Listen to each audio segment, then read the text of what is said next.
எல்லாத்துக்கும் ஆத்த நமஸ்காரங்க. இன்னைக்கு வந்துங்க ஞான வைராக்கிய தீபம் ஸ்ரீ மகா குருபுராண சுவாமிகளுடன் நாம் அப்படிங்கிற தலைப்பில் ஒரு உரையாடல் இப்போ நான் உங்களுக்கு சமர்ப்பிக்க போகிறேன். அது உங்களுக்கு நல்ல பயனுள்ளதாக இருக்கும் அப்படிங்கிறனால தான் இதை உங்களுக்கு உரையாடலாக உங்களுக்கு ஏற்பாடு பண்ணி அனுப்புகிறேங்க. சாமி குருபுராண சாமி ஆசிரமத்தில் தங்கியிருப்பார். அப்போ பல பேர் அவர் பார்க்க வருவாங்க. எல்லாரும் நமஸ்காரம் பண்ணிக்கிடுவாங்க. அதுக்கப்புறம் உட்காந்து அவங்க தேவைகளை கேட்பாங்க. ஒவ்வொருத்தருடைய தேவைகளையும் கேட்டு அதுக்கு என்னென்னலாம் பண்ணணும் அப்படின்னு சொல்லிட்டு அவங்களுக்கு நல்ல விதமாக சொல்லி அனுப்பிச்சிட்டு இருப்பாரு. ஒரு 5-6 பேர்த்துக்கு சொன்ன உடனே அவரும் கொஞ்சம் டயர்ட் ஆயிடுவார். அதுக்கப்புறம் இருங்க இப்போ வந்துடுறேன் அப்படின்னு சொல்லிட்டு உள்ளே போவார். ஒரு 10 நிமிஷம் உள்ளே போய் உட்காருவார். உட்காந்துட்டு கதாகதம் அப்படிங்கிற முறையை பண்ணுவார். அது சிவானந்த பரமேஸ்வரர் சொல்லி கொடுத்த விஷயம்தான் அது. அதை உட்காந்து கதாகதம் பண்ணுவார். அப்புறம் ஒரு 10 நிமிஷம் கழித்து எந்திரிச்சு மறுபடியும் அவங்களோட பேச வருவார். இதை நான் அவரோட வாழ்ந்த காலத்தில் கவனிச்சிருக்கிறேன். போகும்போது டயர்டாக போவார், ஆனால் வரும்போது ஃப்ரெஷ்ஷாக வர்றாரு. எப்படி இந்த அளவுக்கு ஆச்சு அப்படின்னு சொல்லிட்டு கொஞ்ச நாளாக தான் நான் கவனிச்சேனுங்க.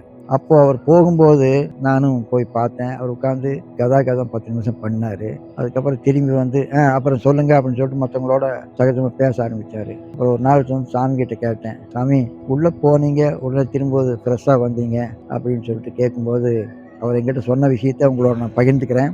நான் இப்போ 5-6 பேர்த்து கூட பேசும்போது என்னுடைய உயிர் சக்தி ஜீவசக்தி செலவாகி எனக்கு டயர்ட் ஆயிடுது.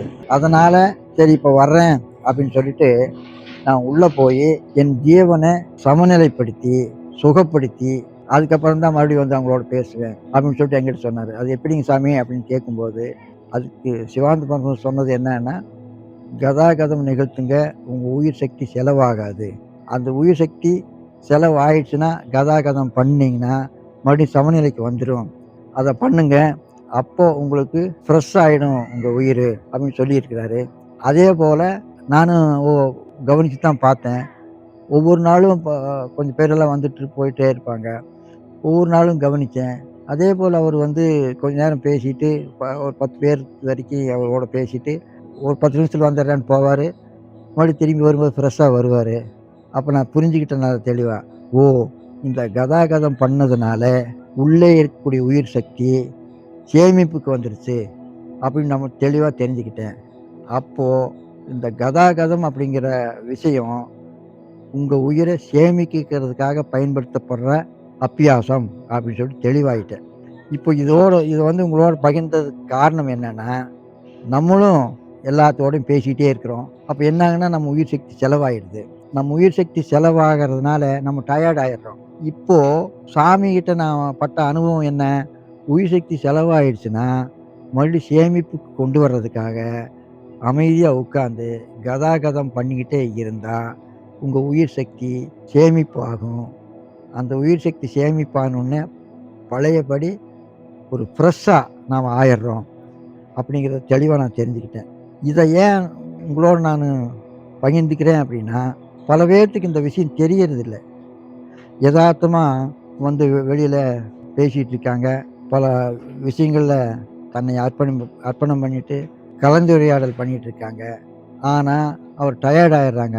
ஏன் டயர்ட் ஆகுறவங்க அப்படின்னு சொல்லிட்டு அவங்களுக்கு தெரியறதில்லை. இப்போது என்னுடைய குருபுராண சாமியோடு இருந்து பழகின பழக்கத்திலிருந்து நான் தெரிஞ்சுக்கிட்ட விஷயம், டயர்ட் ஆச்சுன்னா நாம் கதாகதம் பயிற்சி எடுத்துட்டோம்னா அந்த டயர்டு போயிடும், மறுபடியும் உயிர் சக்தி ஃப்ரெஷ் ஆகிடுது அப்படின்னு சொல்லிட்டு தெளிவாக தெரிஞ்சுக்கிட்டேன்.